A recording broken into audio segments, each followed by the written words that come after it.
Imagine putting the ultimate fate of the human species, like whether we cure every known biological disease or accidentally engineer our own extinction. Right. Imagine putting all of that into the hands of a guy whose first major career milestone was, designing a virtual amusement park where you overcharge pixelated tourists for salty French fries. I mean, it sounds totally absurd when you frame it that way. It really does. You look at the trajectory of his life, and it honestly seems like a glitch in the Matrix.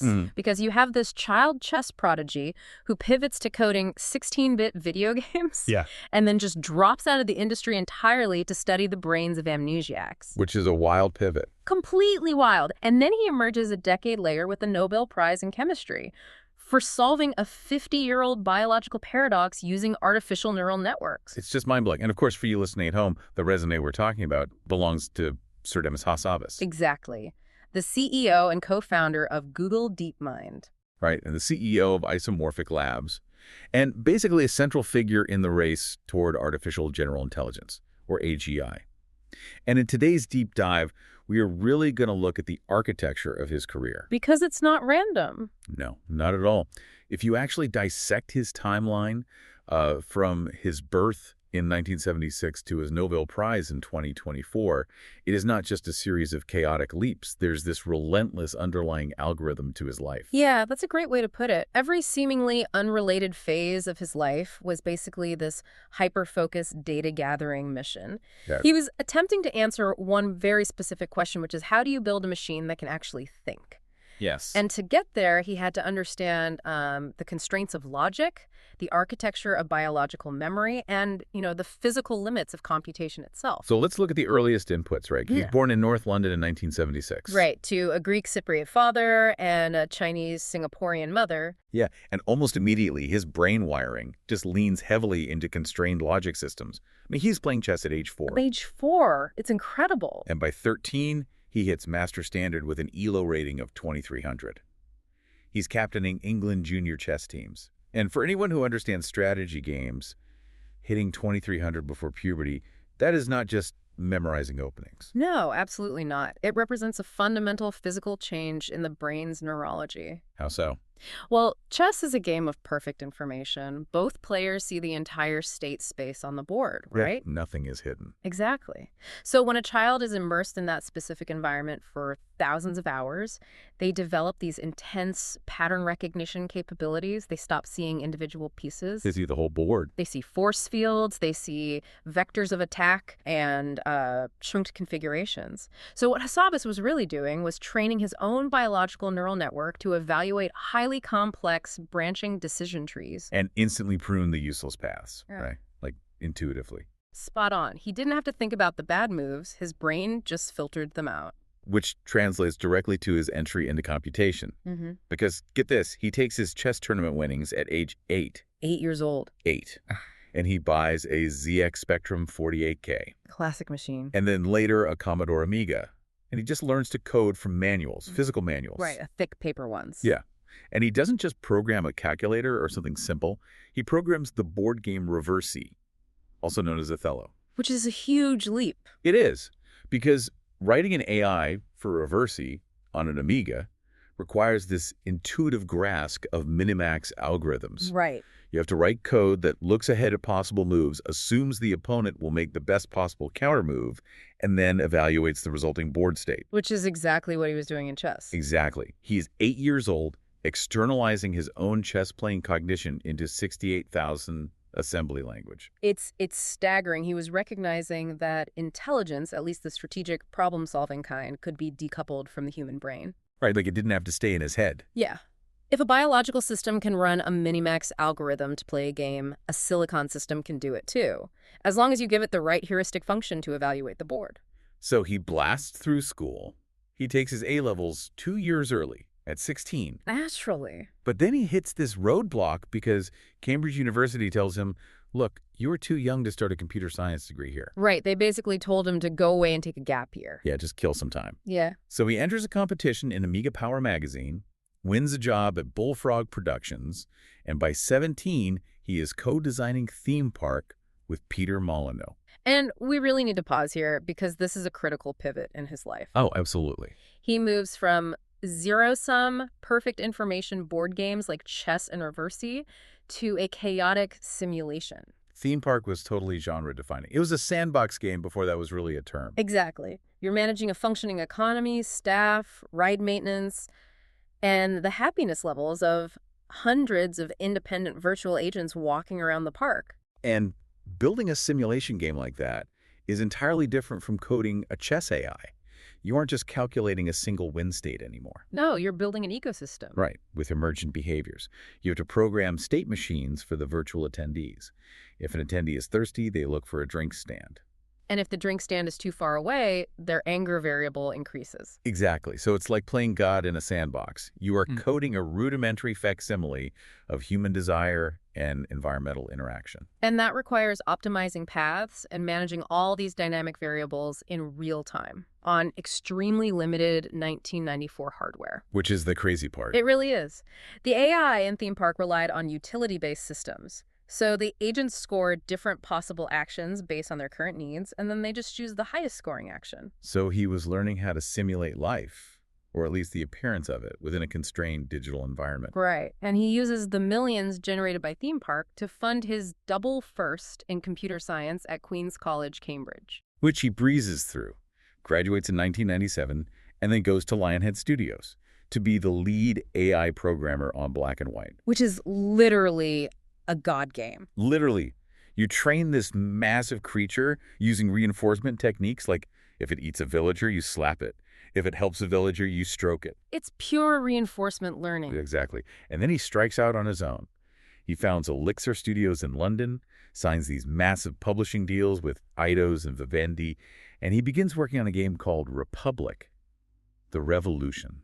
And Republic is where his ambition finally outstrips the silicon. Big time. The original design document for that game is legendary in the industry. It was borderline megalomaniacal. Oh, totally. He wanted to simulate the granular political workings of an entire fictional Soviet breakaway republic. Down to the individual citizen. Yes. Every single person in this virtual country was supposed to have their own daily routine, political beliefs, and relationships. Which is just, it's an impossible scope. Right. The idea was you influence one person who influences their family, which ripples out to a faction, and eventually shifts the national power dynamic. But the computational problem with that vision is the combinatorial explosion of states. Explain that for the listeners. What does that mean in practice? Well, early 2000s, game AI relied heavily on finite state machines or behavior trees. So rules. If this, then that. Okay. But when you try to scale that rule-based system to thousands of interacting agents, the number of possible states the system can be in grows exponentially. The CPU physically cannot evaluate the cascading consequences of every action. Because it's trying to calculate a butterfly effect for 10,000 people at once. Exactly. So the game had to be massively scaled back. It was delayed repeatedly. And when it finally released in 2003, it got a lukewarm 62 on Metacritic. Ouch. Yeah.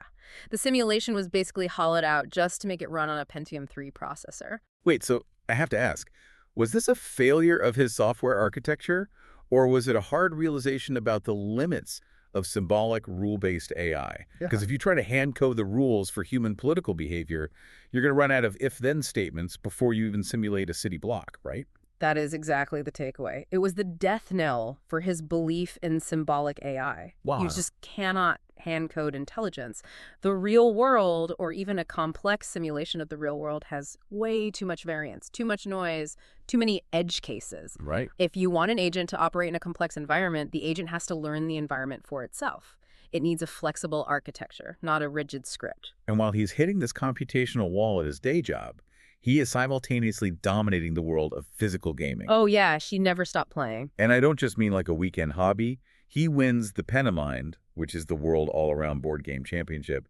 He wins it 5 times. 5 times. He wins the World Decapentathlon twice. He cashes in the World Series of Poker main event. He wins the World Team Championship in diplomacy. And you have to look at the specific mechanical nature of those games. Okay, let's break that down. Take poker. It's a game of incomplete information, stochasticity, meaning randomness, and psychological modeling. You have to estimate the probability distribution of unseen cards, and you have to model the risk tolerance of your opponent. Right, you're playing the player as much as the cards. Exactly. And then look at diplomacy. It's a deterministic game, heavily reliant on multi-agent negotiation, alliance formation, and betrayal. There are no dice in diplomacy, right? No element of chance at all, only the unpredictable nature of human trust. So he is treating his own brain as a testing ground for different algorithmic environments. He really is. He masters complete information with chess, incomplete information with poker, and multi-agent adversarial negotiation with diplomacy. And by 2005, he synthesizes all of this. He looks at the failure of Republic, the revolution, and he looks at his own success in mastering diverse strategic environments. And he makes this radical calculation. He sells off the IP for Elixir Studios, shuts the company down, and literally walks away from the video game industry entirely. Yep. He realizes that the current paradigm of computer science just doesn't have the answers. To build artificial general intelligence, he needs to understand the only existing proof of concept for AGI that we actually have. Which is the human brain. The human brain. So he enrolls at University College London's Queen Square Institute of Neurology to get a PhD in cognitive neuroscience. And we should clarify, he is not going into neuroscience to become a doctor or to cure brain diseases at this point. No. He is basically strip mining biology for algorithmic inspiration. That is exactly what he's doing. He works under Eleanor McGuire, who is one of the foremost experts on the hippocampus. But why focus specifically on the hippocampus? Because the hippocampus is the brain's routing center for episodic memory and spatial navigation. Okay. Think about it. If you are trying to build an AI that can learn from its environment and navigate a complex state space, you need to understand how the brain encodes, stores, and retrieves experiences. Which leads to his 2007 landmark paper published in PNAS, the Proceedings of the National Academy of Sciences. Yes, this paper is crucial. He is studying patients with severe amnesia caused by bilateral damage to their hippocampus. And we already know these patients cannot form new memories or recall past episodic events. But Hassabis asks them to do something seemingly unrelated to memory. Right. He asked them to imagine a fictional scene. And the experimental design was just brilliant in its simplicity. He would ask a patient, imagine you are lying on a white sandy beach in a beautiful tropical bay. Which a healthy brain can conjure instantly. You see the blue water, you feel the sand. You place yourself spatially within that constructed geometry. Exactly. But the amnesiac patients couldn't do it. Wait, really? They couldn't even imagine it? They couldn't render the environment. They would give these fragmented, disjointed descriptions. They might say they see sand or they see blue, but there was no spatial coherence. Like the pieces were there, but the canvas was broken. Exactly. The scene lacked a geometric framework. So is it safe to assume that this work with amnesia patients was the exact aha moment that gave him the blueprint for how AI should learn? I would say absolutely. Hassabis proved that the neural hardware required to remember the past is the exact same hardware required to imagine the future. Wow. He formalized this into the theory of scene construction. The brain does not store memories like files on a hard drive. It's not a filing cabinet. Memory is a generative process. Like rendering a video game level. Yes.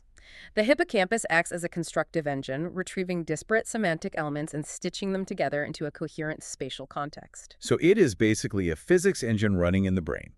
Just like a game renders a landscape right before the player walks into it, the human brain renders future scenarios so we can decide what to do next. Right. The evolutionary purpose of episodic memory isn't just to reminisce about your childhood.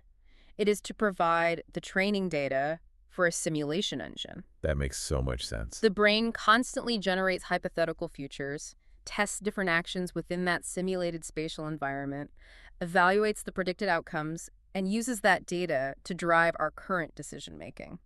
And that is the theoretical goldmine he was digging for.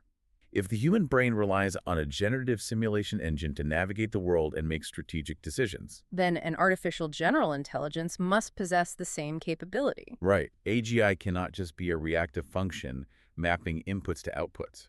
It needs an internal model of the world where it can simulate the consequences of actions it hasn't even taken yet. Exactly. So he takes this biological blueprint, he finishes his postdoctoral work at MIT and Harvard, and in 2010, he returns to London. And he teams up with Shane Legg, a machine learning researcher he met at UCL, and Mustafa Suleyman. And they found a startup called DeepMind. And the mandate of this company is just terrifyingly broad. 2 steps, right?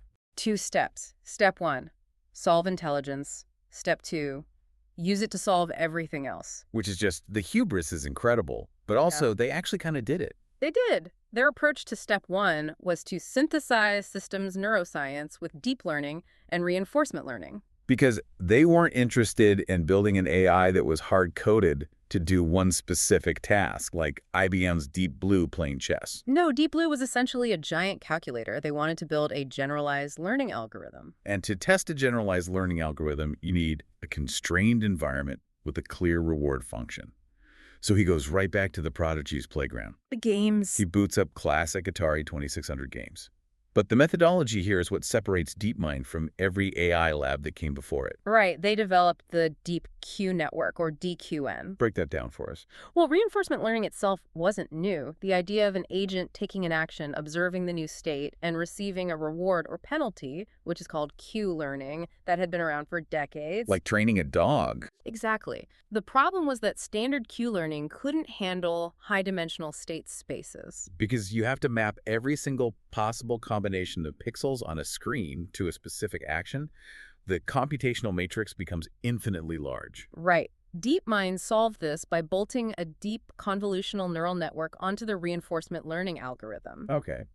The convolutional layers act like the human visual cortex. They ingest the raw pixel data directly from the screen and learn to extract meaningful spatial features. Like the ball and breakout. Or the aliens and Space Invaders. Exactly.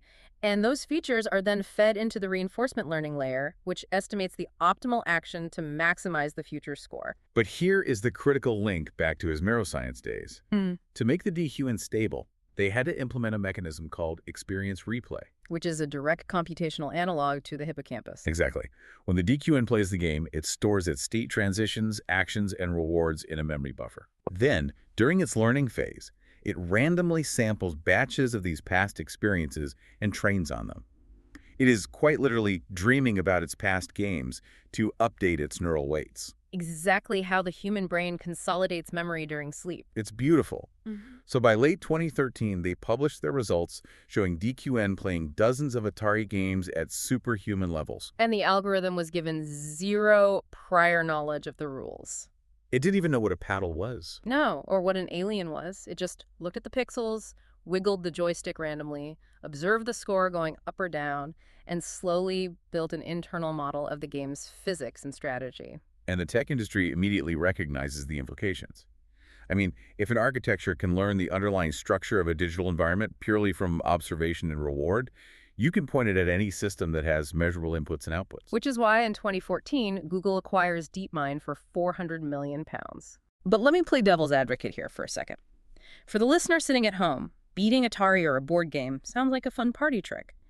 Why did Google pay £400 million for a really good automated gamer? How does this actually get us to step two, solving everything else? It's a fair question. The games were never the end goal. They were the training wheels. Exactly. It was a massive injection of capital, and more importantly, it gave them access to Google's staggering compute infrastructure. So Hassabis immediately began scaling up their ambitions. They started publishing papers on architectures like the neural Turing machine. Let's pause on the neural Turing machine because it represents another leap away from traditional deep learning constraints. Right. Standard recurrent neural networks, or RNNs, they struggle with long-term memory. Their memory is bound up in their hidden state activations, which just degrade over time. DeepMind's solution to that was to decouple the computation from the memory. A neural Turing machine pairs a neural network controller with a large external addressable memory bank. So it has a notepad it can actually write on and read from. Yes. The network learns how to read from and write to this memory matrix using differentiable operations. It can store variables, run algorithmic sequences, and retrieve specific pieces of data much later in the sequence. It was a massive step toward giving neural networks the working memory capacity required for complex reasoning. They were systematically building out the biological components of cognition in silicon. You have the visual cortex via convolutional networks, the hippocampus via experience replay, and working memory via differential memory arrays. And then they aimed all of this machinery at the ultimate benchmark of strategic intelligence, Go. Yeah. For decades, Go was the unconquerable mountain for AI researchers. Because it's so complex, the board is a 19 by 19 grid. And the branching factor, which is the number of possible moves from any given state, is exponentially larger than chess. The number of legal board positions in Go is roughly 10 to the power of 170. Which is substantially more than the number of atoms in the observable universe. Right. You cannot use a minimax algorithm here. You cannot brute force the search tree because the tree is infinitely wide. And furthermore, you can't easily write an evaluation function for Go. In chess, you can assign points to pieces, right? A queen is worth 9 points, a pawn is worth 1. You can look at a board and easily calculate a material advantage. But in Go, all the stones are identical. Right. The value of a stone depends entirely on its spatial relationship to other stones across the entire board. Human professionals rely on what they call intuition, an aesthetic sense of shape and flow. So how did DeepMind build AlphaGo? Because they didn't just throw a massive neural net at it and hope for the best. No, they engineered an incredibly elegant, multi-layered architecture. AlphaGo combined Monte Carlo tree search with 2 distinct deep neural networks. Okay, let's break those down. First, the policy network. Right. The policy network was trained on millions of human expert games to predict the most likely next move. It acts as the AI's intuition, pruning that impossibly wide search tree down to just a handful of promising candidate moves. So it basically tells the search algorithm, don't bother looking at these 100 moves, just focus on these 5. Precisely. And then you have the value network. Right. Instead of searching all the way to the end of the game, which we already established is impossible, the value network looks at the current board state and simply outputs a probability of winning. It provides the heuristic evaluation that Go intrinsically lacks. And they glued these networks together using Monte Carlo tree search. So this allowed the system to simulate thousands of hypothetical games into the future, guided by the policy network, evaluated by the value network, and then continually updating its parameters via reinforcement learning by playing against itself millions of times. It's a masterpiece of engineering.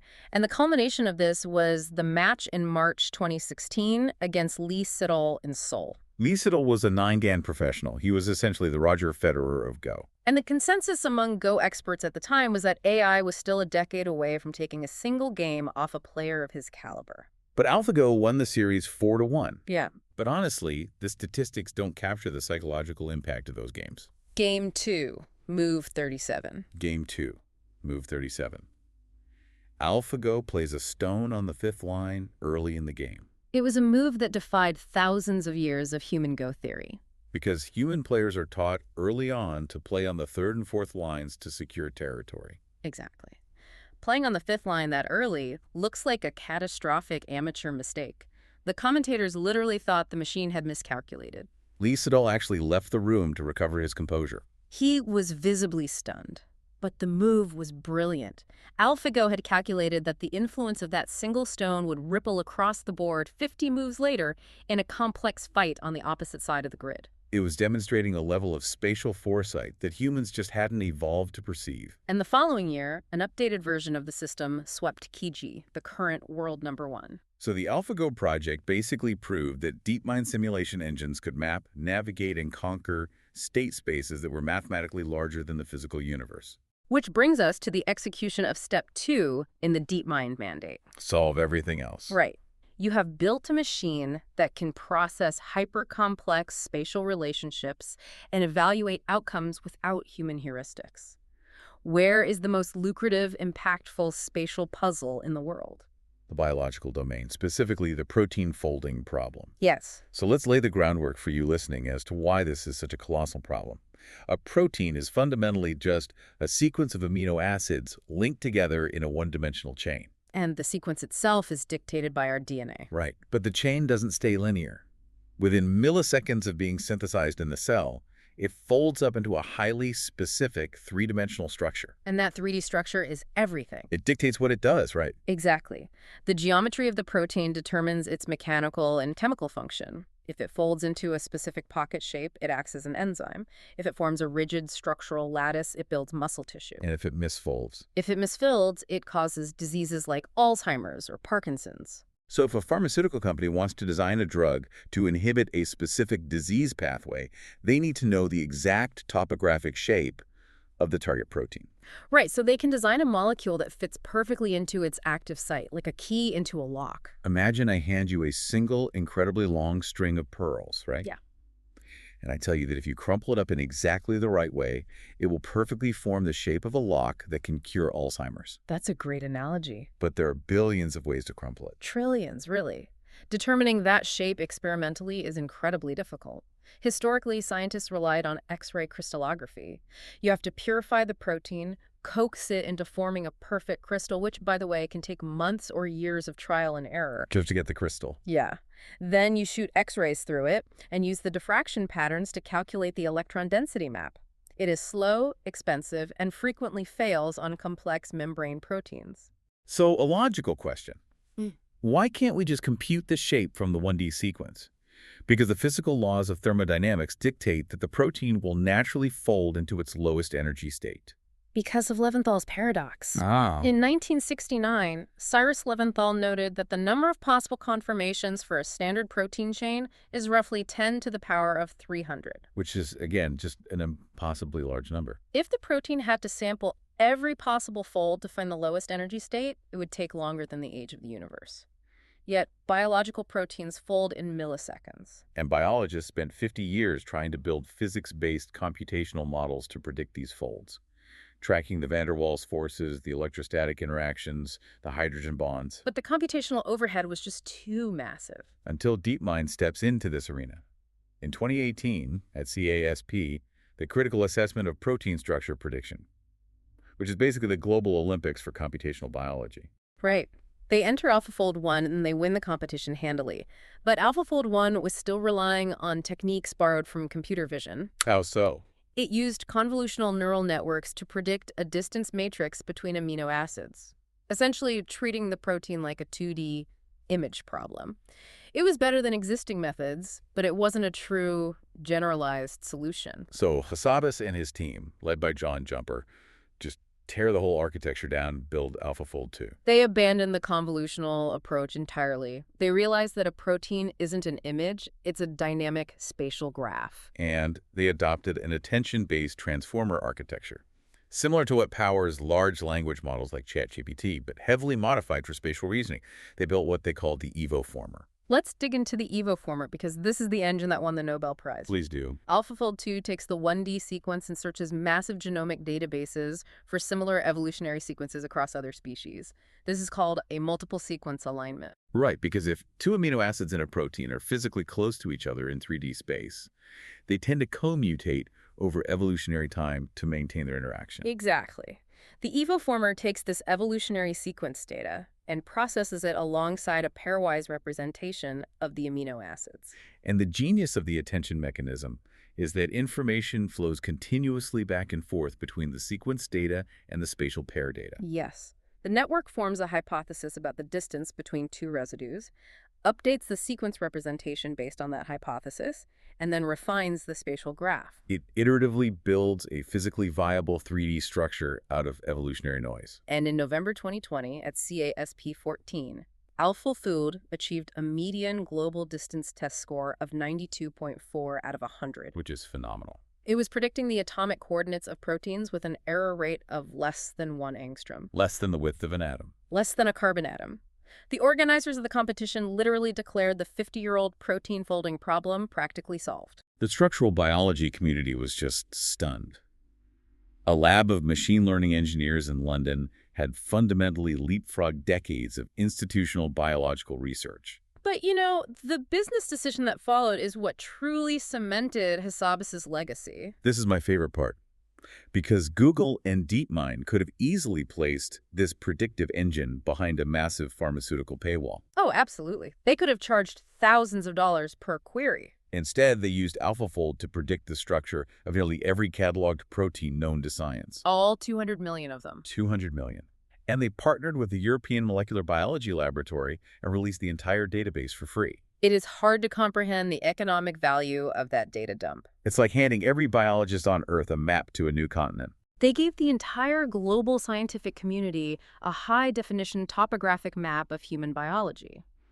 Researchers studying antibiotic resistance, researchers designing enzymes to break down microplastics, researchers looking for malaria vaccines, they all suddenly had instant access to structural models that would have taken centuries of collective laboratory work to generate. And that monumental achievement is what earned Demis Hassabis and John Jumper the 2024 Nobel Prize in Chemistry. It was the absolute validation of the DeepMind thesis, that you can build an artificial intelligence capable of uncovering the fundamental physical laws of nature from data alone. But if AI can crack biology's deepest codes, we have to ask, what is the limit? Are we entering an era where AI doesn't just assist science, but actually does the science? Alphabet definitely thinks so. They immediately spun out a new company, Isomorphic Labs, with Hassabis as CEO, to take the next logical step. Because AlphaFold is just a predictive model. It looks at a sequence and tells you the shape. Right. The next frontier is generative biology, using AI to design entirely novel proteins and small molecule ligands that do not exist in nature, engineered from scratch to bind to disease pathways. But the magnitude of this capability forces a profound and honestly unavoidable reckoning. It does. We have crossed a threshold. We are no longer using AI to just organize information or, optimize cooling systems in data centers. Right. We are using AI to manipulate the foundational architecture of organic life. And the same computational system that can design a bespoke cure for cancer can, theoretically, design a hyperlethal, highly transmissible synthetic pathogen. Which brings us to the stark reality of the present moment. Demis Hassabis is not a tech utopian who thinks everything will magically work out. No, he is acutely aware of the existential threat posed by the technology he's building. In 2023, he joined other leading AI researchers and signed a very stark one-sentence public statement. I have it here. It reads, "Mitigating the risk of extinction from AI should be a global priority alongside other societal scale risks such as pandemics and nuclear war." We really have to interrogate that. You have the CEO of the world's leading AI lab publicly stating that his product carries a non-zero probability of wiping out humanity. Right. Not causing job losses, not generating deepfakes, but triggering an extinction-level event. The alignment problem is real. If you build an artificial general intelligence that is vastly smarter than a human, and its reward function is not perfectly aligned with human survival, you get instrumental convergence. Explain instrumental convergence. It's the idea that an AI might decide that humans are an obstacle to achieving its goal. Or maybe we're just a waste of biological resources it needs for compute. The paperclip maximizer scenario. Exactly. So the obvious question then for you listening, if you were given a button to pause AI globally, knowing it would delay the cure for cancer by 50 years, but guarantee AI wouldn't go rogue, would you press it? And Hassabis' answer is no, which leads to the question, if the risk is that severe, why keep building it? Why not advocate for a global moratorium on frontier AI research? Right. If you think the rocket might explode and destroy the launch pad, stop building the rocket. But his calculation relies on evaluating the alternative. He views a global pause as practically unenforceable due to multipolar traps. Because if the US and UK pause, China or rogue state actors might not. Exactly. But more importantly, he evaluates the baseline trajectory of humanity without AGI. It doesn't look great. No, he looks at the macro trends. We have accelerating climate collapse, ecological degradation, and highly complex geopolitical instability. And the biological complexity of modern diseases is just outpacing human cognitive limits. Exactly. His thesis is that the problems facing humanity are becoming so complex, so highly dimensional, that the baseline unaugmented human brain is no longer capable of engineering the solutions in time. Wow. The existential risk of stagnation is, in his view, an eventual certainty. The planet will burn, or a natural pandemic will sweep the globe, or resources will collapse. So we are on a dying planet. And AGI is the experimental warp drive that might get us out of the solar system. Yes, the warp drive might implode and kill us all, but staying on the planet guarantees destruction. It is a terrifyingly cold logical calculus. The possible doom of AI is preferable to the guaranteed doom of biological limitations. But he isn't advocating for reckless acceleration either, right? No. His proposed mitigation strategy is rigorous empirical benchmarking. Currently, the AI industry relies on incredibly superficial evaluations for safety. We ask an LLM a dangerous question and see if it refuses to answer. Right. How do I build a bomb? And it says, I can't help with that. Which isn't real safety. Hassabis argues that we need a science of AI evaluation. We need tests that probe the model's actual internal capabilities, not just its conversational guardrails. Like, can the model engage in deceptive alignment? Can it autonomously replicate its own code across servers? Can it successfully run a biological simulation of a pathogen? Yes. We have to build the safety containment systems with the same level of architectural brilliance that went into building the neural Turing machines in the first place. And that is the tightrope he is walking. Yeah. He is accelerating toward AGI while simultaneously trying to invent the brakes before we hit the curve. It's incredibly high stakes. It really is. Yeah. So when you look back at the entire arc of his life, from the 8-year-old coding reversing on an Amiga to the Nobel laureate mapping the biological universe, the through line is absolute. Totally consistent. He has spent 40 years relentlessly building a simulation engine capable of outthinking reality. Right. He mapped the human hippocampus to understand how we render the future, and he digitized that architecture into silicon. And that leads to a deeply unsettling yet fascinating implication for all of this. I'd love to hear it. We know from his neuroscience research that human imagination relies on a reconstructive memory system. We take the fragments of our past experiences and combine them to generate simulations of the future. Right. The quality of our imagination is entirely bounded by the quality and breadth of our memory. Which makes sense. You can't imagine a color you haven't seen. Precisely. Now, look at the systems DeepMind is building. The large multimodal models, the descendant architectures of AlphaGo and AlphaFold.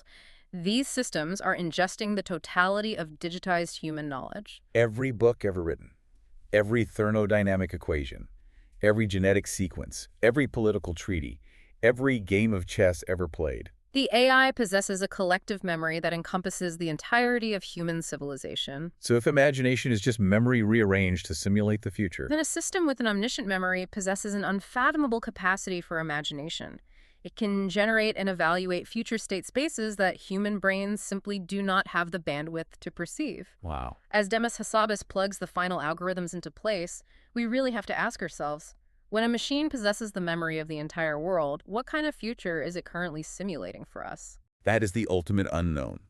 A superintelligent rendering engine constantly calculating the next move in the grandest game of all. Beautifully put. Well, thank you for joining us on this incredibly expansive journey into the mind of Sir Demis Hassabis. Keep exploring, keep questioning the mechanics of the world around you, and we'll catch you next time on The Deep Dive.